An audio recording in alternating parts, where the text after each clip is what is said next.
It was always going to be the WGA alone against AI, and I can tell you why. For the DGA, they feel like they got what they want. Whatever you think about the merits of that deal, they feel covered. For SAG, they see it as another revenue stream for their members, specifically their highest earning members at the ends of their career, similar to musicians selling their catalog at the end. It's another revenue stream.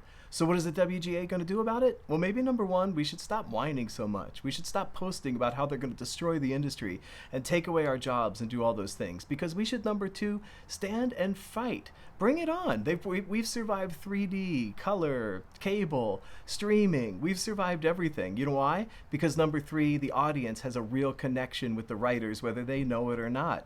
Deep down, what really the audience is responding to every time is what the writers have done. Everybody else brings it to life, but if we don't do it first, it's not there. And machines are never going to replace that, and even if they do or try to for a little while, all it means is that the people in the audience will reject the machines. They're our best friends, even though we don't know it.